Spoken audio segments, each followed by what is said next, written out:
Dan daripada akhlak para aslafun sholihun, sabarnya mereka atas godaan istri mereka,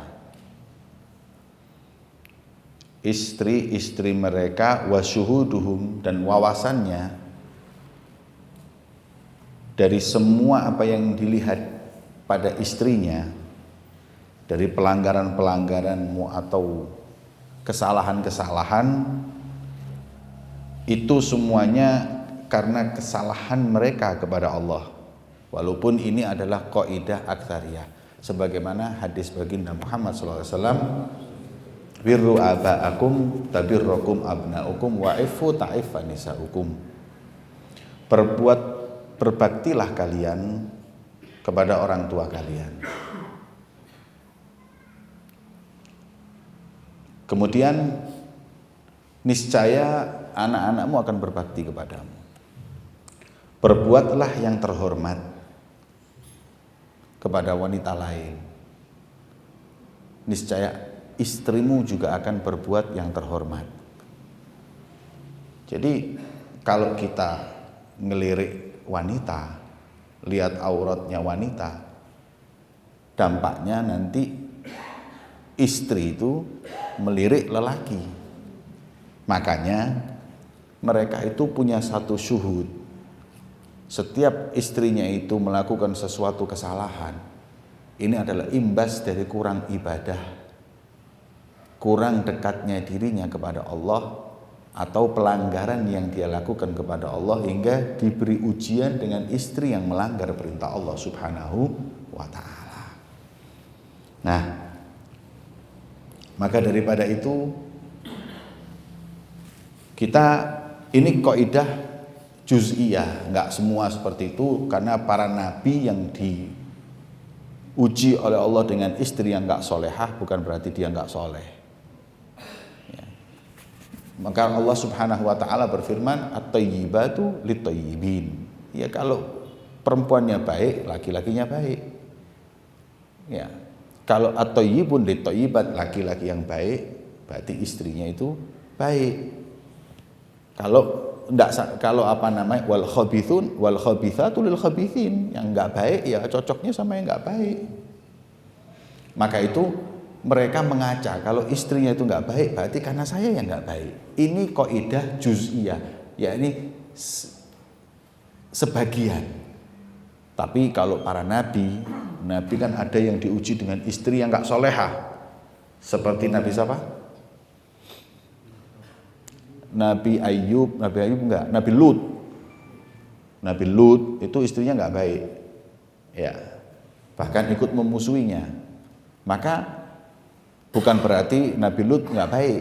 Ini kaidah di luar. Kebanyakan seperti itu. Makanya kata ulama, jodoh itu ada 4 macam. Ada jodoh yang namanya soleh dan solehah. Itu kayak Rasulullah dengan Sayyidatuna Khadijah, kayak Sayyidina Ali dengan Sayyidatuna Fatimah. Ini memang soleh, solehah, mas ketemu mas, cocok sudah. At-thayyibatu lit-thayyibin.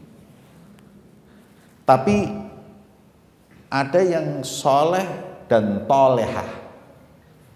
Tolehah itu yang artinya nggak baik. Ya.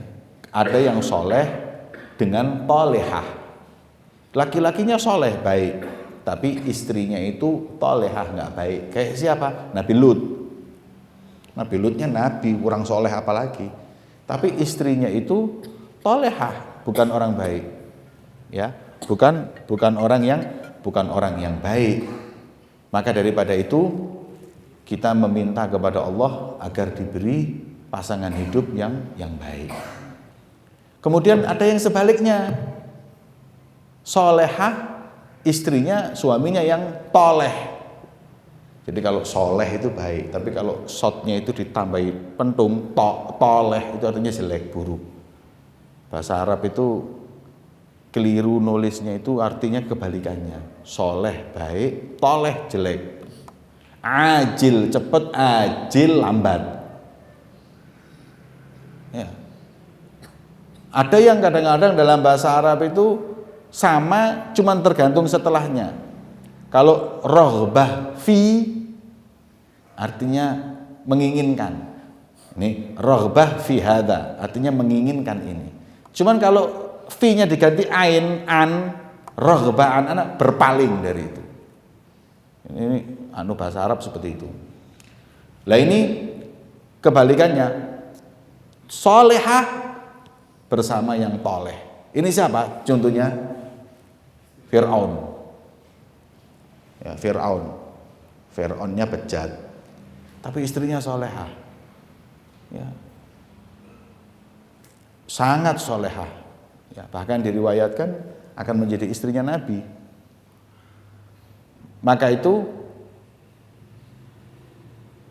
ini termasuk musibah kalau perempuan mendapatkan yang istri yang seperti itu. Ada yang tumbuh oleh tutup. Toleh tolehah.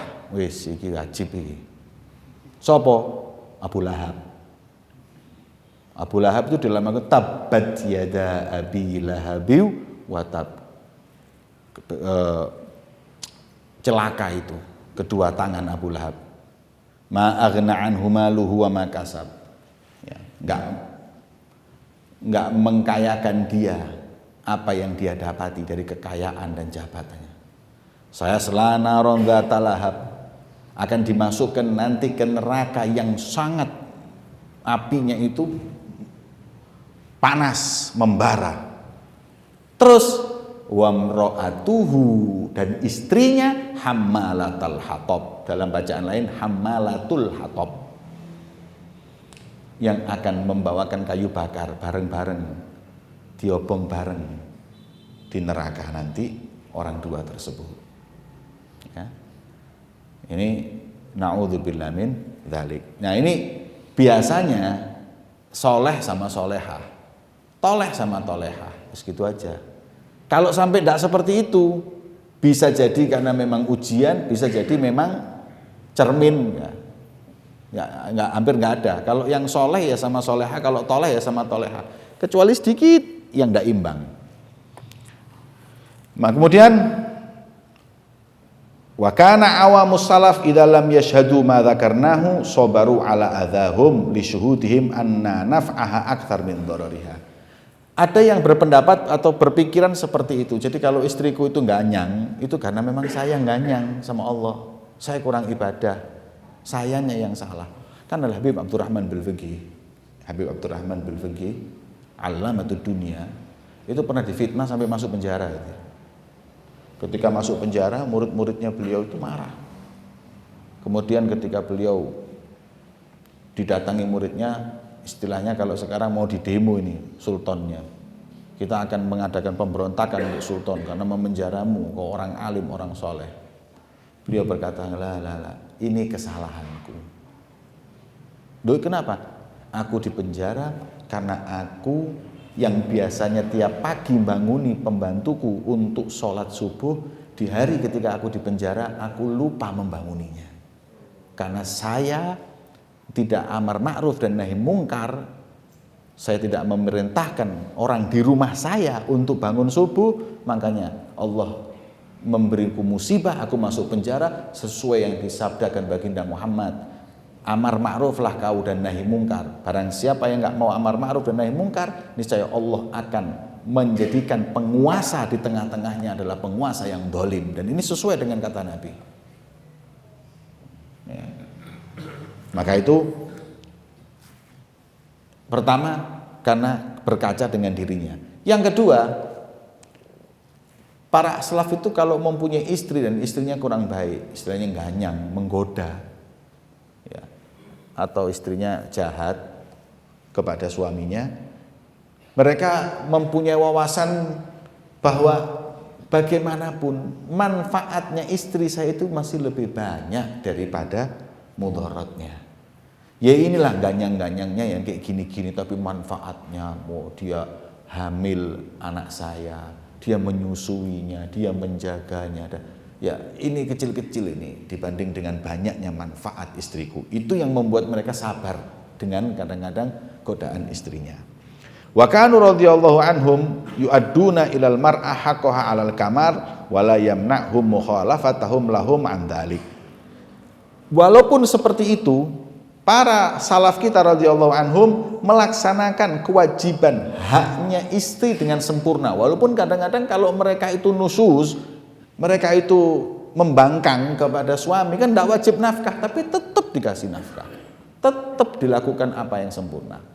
Kan ada dalam manaqib Al-Habib Hamid bin Umar Hamid yang ketemu Rasulullah. Tahu kan kita Habib Hamid bin Umar Hamid yang pernah saya ceritakan dulu. Habib Hamid bin Umar Hamid itu yang ziarah Rasulullah sampai dipanggil sama Rasulullah. Ya, dipanggil sama Rasulullah di alayak rame waktu ziarah Nabi. Juru kunci berkata, "Aina Hamid bin Umar Hamid?" Kemudian Hamid bin Umar Hamid di belakang suruh maju. Karena Nabi mau ketemu, sampai Rasulullah sampai depan kuburannya. Ya. Kemudian ruhnya Nabi tajasad. Ruhnya Nabi tajasad hingga bersalaman dengan Habib Hamid bin Umar Hamid. Jadi bukan Nabi keluar dari kubur. Iku ngawur iku. Ya. Kalau ada yang bilang ada satu wali datang ke kuburan horeg. Kemudian Nabi keluar. Masa mau zombie ya? Nggak boleh kamu terus gimana? Kayak Habib Abu Bakar Gresik, ro'a itu Rasul wa anaktuhu wa anaqani, aku pelukan sama Nabi. Itu yang dilihat adalah ruhnya Nabi yang tajasad. Ruhnya ini ruh, bukan jasad, ruh. Kemudian ruhnya tajasad, salaman, pelukan Habib Abu Bakar. Ada yang ketemu Rasulullah ya godo itu artinya secara jaga ketemu Nabi. Itu ruhnya Nabi yang tajasad. Ya. Kemudian apa yang dilakukan Habib Hamid bin Umar Hamid hingga sampai seperti itu kedudukannya? Jelas karena ilmunya, akhlaknya dan semuanya. Tapi diantara semua kemuliaannya, tiap malam kalau mau tidur, di sebelahnya itu istrinya, minta maaf sama istrinya. Sofia Zaujati, ana mulai pagi tadi sampai detik ini ada di hadapanmu. Mungkin ada kata-kata ana yang salah, mungkin ada perbuatan ana yang tidak enak di hatimu, dan semuanya ana memohon minta maaf. Jadi sampai sebegitunya dia tidak ingin kekurangan dalam memberikan hak istrinya. Jadi orang itu nggak boleh takut sama istri. Ya, orang itu nggak boleh takut sama istri. Tapi ya nggak boleh takut sampai taat sama istri, nggak boleh. Tapi wa asyiruhunna bil ma'ruf. Tapi kita wajib muasyarah dengan ma'ruf. Kalau sampean pergi terus ngomong sama istri, "Nduk, aku tak anu metu ngene ya." Kancamu ngomong-ngomong, "Ngono ya izin." Ngomong-ngomong bojomu, salah itu muasyarah bil ma'ruf. Izin kan supaya nggak nyari, izin supaya tahu kemana ataupun yang lainnya, itu muasyarah bil ma'ruf. Terus ono suami yang istrinya tanya, "Nanti apa takon-takon urusanmu?" Dia merasa dengan seperti itu berani, saya berani sama istri. Salah, kamu nggak baik muamalahmu dengan istri. Okay. Takut juga nggak boleh. La yazal rajulun bi khairin malam yuti'in nisa. Senantiasa laki-laki itu dikatakan baik kalau dia nggak taat dengan perempuan. Jadi kalau sudah taat dengan perempuan sudah nggak baik. Ini. Ada nanti pengajian nggak usah lungguh, ya khair. Lungguh, nanti ngaji nggak oleh. Terus nanti delok TV ya aku ya. Nah, ini nggak benar. Ya. Musyawarah mau nikahkan anak, walinya dia, mestinya nggak pakai, tapi dia musyawarah, sunnahnya musyawarah. Ya. Jadi seperti itu hadirin. Tapi kalau taat sama suami itu taat sama istri nggak boleh. Ya. Tapi muasyarah bil ma'ruf, ya, berinteraksi dengan cara yang lembut, lemah lembut dan baik. Rasulullah mengajarkan akan hal tersebut. Ayat Nabi Muhammad waran mutibi bojone. Ngetuk pintu, assalamualaikum, assalamualaikum, assalamualaikum, tidur di luar. Sampai Aisyah keluar, ya Allah, kenapa? Aku ketok, aku takut kau nanti terganggu tidur. Ayo ngomong-ngomong tidur itu. Ya. Tapi hadirin, Aisyah pernah suatu kali berkata kepada Nabi Muhammad, Rasulullah mau ke rumahnya Hafsah. Ya, mau ke rumahnya istri lainnya namanya Hafsah. Kemudian katanya Aisyah, lapo nang ngene Hafsah. Wong ndek ngono iku. Pendek Hafsah. Apa wong ndek ngono parani? Ya. Fa innahu kadza wa kadza, dalam riwayat ai fi qisariha. Dijelekan masalah pendek badannya. Kata Rasulullah, hasbuki Aisyah. Cukup wahai Aisyah. Laqad takallamti bi kalimatin lau mazajtaha fil bahr lamazajathu. Kau baru saja berkata perkataan yang kalau itu kau masukkan ke lautan yang bening berubah menjadi kotor. Gara-gara ngomong sak kalimat toh. Ngamuk Rasulullah lemah lembut. Tapi kalau adzan sholat, kata Sayyidina Aisyah, ka'annahu lam ya'rifni, seakan-akan dia itu nggak kenal aku ini istrinya. Panggilan Allah minggirullah. Nah itu. Jadi Rasulullah tegas sama istrinya, cuman bukan berarti Nabi Muhammad kasar. Kalau kita kan bingung kan, dikasarin di sembarang kali gak jelas. Maka daripada itu, ini akhlak mereka, bagaimana mereka menghadapi istri-istri mereka. Tapi kalau taat nggak boleh, taat dengan istri tidak diperkenankan. Ya. So Rasulullah mengatakan syawirhunna wa khalifhunna. Kadang-kadang kita harus bermusyawarah dengan istri, banyak hal kita harus bermusyawarah dengan istri. Tapi nggak semuanya kita harus turuti. Khalifhunna, kalau nggak cocok ya khalif. Khalif itu apa? Langgar. Seperti itu, bukan sawirhuna wa ati'hunna dan taati, enggak. Sawirhuna wa khalifhunna. Nek cocok ya enggak, tinggal. Nah, tapi hargai dulu dengan sawirhunna. Ya. Adapun kalau sudah taat dengan istri tidak ada kebaikan. Tidak ada kebaikan seorang suami yang taat kepada istrinya. Sebagaimana di Ihya disebutkan oleh Imam Ghazali. Imam Ghazali menceritakan bahwa Nabi Sulaiman ini mau perang. Nah, Nabi Sulaiman itu punya mata-mata kelas kakap FBI, CIA. CIA-nya enggak tanggung-tanggung, burung hudhud. Hudhud, siap. Saya akan serang kelompok kaum tersebut. Siap. Sebelum saya serang, berapa bala tentara yang saya siapkan tergantung dengan jumlah mereka. Coba dihitung, berapa laki-laki, berapa perempuan? Karena kita perang mesti laki-laki kan. Yang laki-laki berapa, perempuan berapa? Anggapan kalau perempuannya ikut perang, kekuatannya kan nggak banyak. Siap, hud-hud berangkat. Nih, agen rahasia ini. Dihitung hud-hud, uji. Nih, didelok muter, hud-hud. Selesai kembali.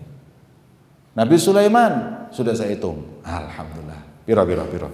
Siapkan bala tentara, jenderal, siap. Berapa? Ma ra'aitu fihim ar-rijal. Saya enggak lihat laki-laki satu pun di mereka. Sing genah lho. Mosok sak desa gak ono, enggak ada satu pun. Semuanya perempuan. Hud-hud enggak masuk akal. Loh. Sudah saya hitung. Ya tapi kan nggak mungkin mereka ya tanah salun punya anak satu dengan lainnya, wong semuanya perempuan. Gini loh wahai Nabi Sulaiman. Saya barusan ngitung yang perempuan saya hitung. Tuh 2, 3, 4, 5, 6. Laki-laki saya hitung, tapi ngitungnya gini. Kalau yang taat sama istrinya saya hitung perempuan juga. Dan semuanya taat sama istrinya supaya dok kabeh guys. Hud-hud perlu sensus di Bung Arab ini. Mau tahu berapa laki-laki, berapa perempuannya. Ya. Maka itu nggak boleh. Tapi kita harus mengedepankan musyawarah, mulatafah, kelembutan dan lain-lain. Kemudian wala yamna'hum mukhalafataha lahum an dzalik. Walaupun kadang istri itu melanggar, kadang membangkang yang menjadikan nggak wajib ngasih nafkah, tetap diberikan nafkah. Walaupun dia nggak senyum, tetap yang senyum suaminya. Ini kehebatan para salaf. Sebagaimana ini mengamalkan yang disampaikan oleh baginda Muhammad SAW, adil amanata liman i'tamanak wala takhun man khanak. Berikan amanat kepada orang yang mempercayaimu. Orang percaya kepadamu, amanat ente. Dan jangan khianat kepada orang yang berkhianat kepadamu. Jangan khianat dibalas dengan khianat. Anda pegang teguh itu amanat orang, tapi dianya terus nggak amanat. Apa kita khianati? Tidak. Wala takhun man khana. Kita harus tetap dengan cara kita, yaitu memegang amanah. Wa in kana ala kulli minaz zawjain al-haq lil akhar kama huwa muqarrar fi kutubil hadits wal fiqh. Walaupun yang namanya suami dan istri semuanya sama-sama punya hak. Apa hak-hak suami dan apa kewajiban? Apa hak-haknya istri dan apa kewajibannya? Hadirin, ini yang perlu betul-betul dipahami dan diketahui oleh laki-laki dan perempuan yang belum menikah. Dan kalau kita bicara masalah hak dan kewajiban, banyak loh sesuatu yang saat ini kita bebankan kepada istri dan itu bukan kewajibannya. Hanya Anda suruh istri Anda nyuci baju, itu bukan kewajibannya dia. Anda suruh nggak istri Anda menyusui anak Anda? Ya, itu bukan kewajiban loh. Kalau umpama istri, ini tolong aja direkam ya.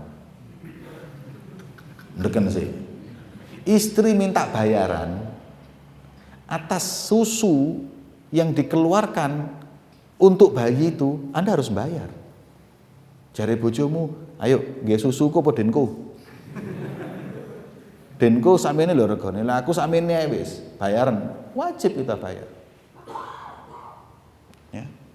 Jadi sebaliknya juga begitu hadirin. Sebaliknya juga begitu. Suami itu punya kewajiban memberi nafkah. Memberi nafkah itu sehari makan berapa kali. Kemudian dihitung berapa setiap hari itu makan nafkah itu setiap hari sekali. Istilahnya tiap habis subuh itu dikasih nafkah untuk sehari. Wajibnya masuknya kewajiban memberi nafkah itu habis subuh. Memberikan untuk satu hari makan 3 kali. Satu hari makan 3 kali itu coba kalau ya orang yang menengah nafkahnya itu mungkin sehari ngasih makan isuk sego pecel 10.000, awan sego rawon, berarti 30.000 lah. Nafkah itu 30.000 sehari. Sehari 30.000 memberikan nafkah tiap hari 30.000 untuk makan. Nah kan kadang-kadang kita, Masya Allah, lebih dari itu kan. Kita ke warung kadang-kadang istri kita itu beli makan sekali makan 50.000. Ojo dijaluki susu, wajibku mek 10.000. Ini tambah loh. Kan enggak juga, kita berikan semua. Berarti kan juga itu lebih daripada kewajiban kita berikan. Baju, membelikan baju kepada istri, itu setiap fasl itu sekitar mungkin setiap musim. Di sini kan 2 musim, jadi setahun 2 kali. Nah kadang-kadang kita belikan baju kan lebih dari setahun 2 kali. Apalagi kalau yang istrinya suka mall, Masya Allah, setiap bulan berapa kali? Tawaf di mall itu. Itu bukan kewajiban itu. Maka daripada itu, kalau hitung-hitungan nanti repot. Makanya dikatakan bahwa satu sama lain kurang lebih lah. Yang penting hak kita berikan, ya, kewajiban bagi kita apa kewajiban kita laksanakan. Itu aja. Kemudian beliau mengatakan di sini kalau kita bicara masalah nafkah panjang. Ulama beda pendapat. Apa hukumnya kalau istri sakit? Wajib nggak suami mengobatinya? Beli obat ke dokter itu biayanya dari mana? masuk nafkah atau tidak, itu ulama masih beda pendapat. Ada yang mengatakan nggak wajib, ada yang mengatakan wajib. Kalau saya berpendapat kepada yang wajib lah. Masa istri yang tiap hari dengan kita loro berobat dewi nggak wajib aku. Ya, bukan seperti itu. Kalau kita dikatakan wa'ashiruhunna bil ma'ruf, mu'asyarah bil ma'ruf itu ya dengan apa? Dengan kita saling menyayangi. Wa taqaddam fil khuluq qablahu qaula Ka'ab al-Ahbar man sabar ala adza zaujatihi lahu a'tahu minal ajr ma a'ta Ayyub. Barang siapa yang sabar atas godaan, gangguan istrinya, niscaya dia akan diberi oleh Allah ya, pahala kesabaran seperti kesabarannya Nabi Ayyub. Ya. Masya Allah, modelnya Nabi Ayyub kabeh. Ya. Ganjaran Nabi Ayyub ya. Jadi kalau kita sabar dari istri kita, ya seperti itu. Ada lagi Asy-Syaikh Bajal Haban. Bajal Haban ini wali besar hadirin. Ya, wali besar. Ini Bajal Haban ini ada orang mimpi ketemu Rasul, tanya siapa Sahibul Waqt sekarang ini, orang yang paling top walinya di sini, Syekh Abdurrahman Bajal Haban. Kuburannya sampai sekarang masih ada itu, Bajal Haban. Kemudian orang itu begitu bangun tidur nyari Syekh Abdurrahman Bajal Haban, cari sampai ketemu. Nah, datang ke rumahnya silaturahim. Ini wali ini, nggak main-main ini yang cerita langsung Rasulullah ini. Kemudian ketika di rumahnya Bajal Haban ini lagi disentak-sentak sama istrinya. Ya apa sih bojone gak ero tadi?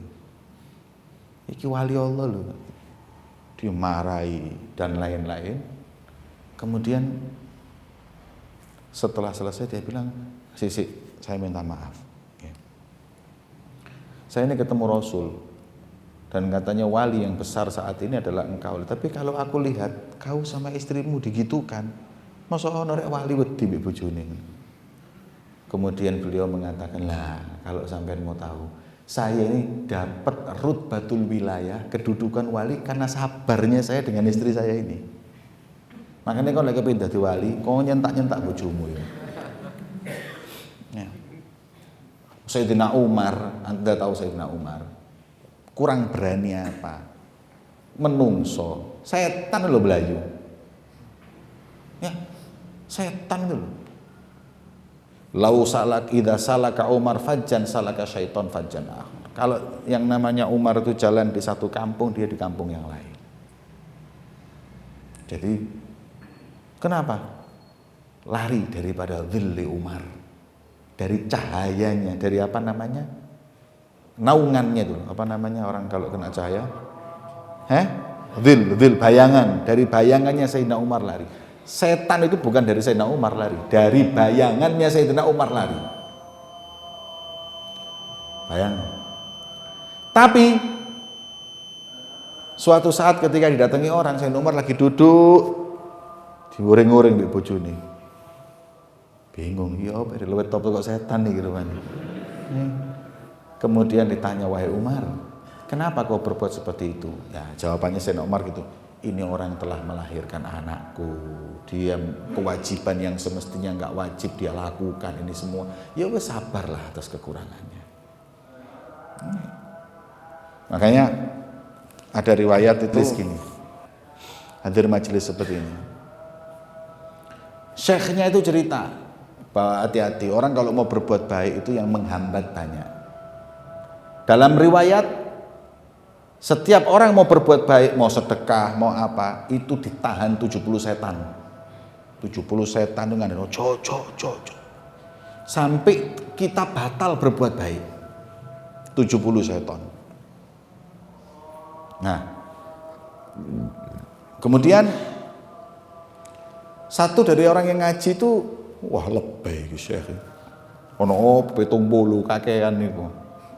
Masuk 700, apa yang menghambat orang berbuat baik? Ngeki dhuwit lah mari ya. Akhirnya dia setelah hajian pulang sampai rumah, dia di jalan berpikir, saya sekarang mau pulang, mau ngambil beras, mau saya sedekahkan. Nanti 70 setan kepin ketemu aku. Akhirnya dia pulang sampai rumah, dijupuk karung beras, angkat, berangkat. Mau keluar, istrinya tanya, mas, badhe tindak pundi? Kula badhe sedekah nopo? Beras. Lola, terus anak-anak saya dan anak-anak makan apa? Gampang dah semua. Tarik niku berat, diambil berasnya, nyosop niku wong. Berat wis metu kon gak ada beras-berasan, beras dipangan. Akhirnya orang tersebut subhanallah datang ke Syekh, ya Syekh, sodakta ya Syekh, bener kon Syekh. Lu kenapa? Tadi saya pulang ke rumah sudah ngambil beras, 70 setan saya lawan. Mboke setan ta kok. Kalah kok, nyerah. Dan akhirnya saya minta maaf. Ini cerita ini dari kitab Jawahir Lu'lu'iyah Syarah Arba'in Nawawiyah lil Imam Nawawi. Ini bukan ngawur saya ceritain, sumpah enggak ngawur aku. Masuk demo wedok-wedok ya. Wallahu a'lam bi shawab, sirril Fatihah.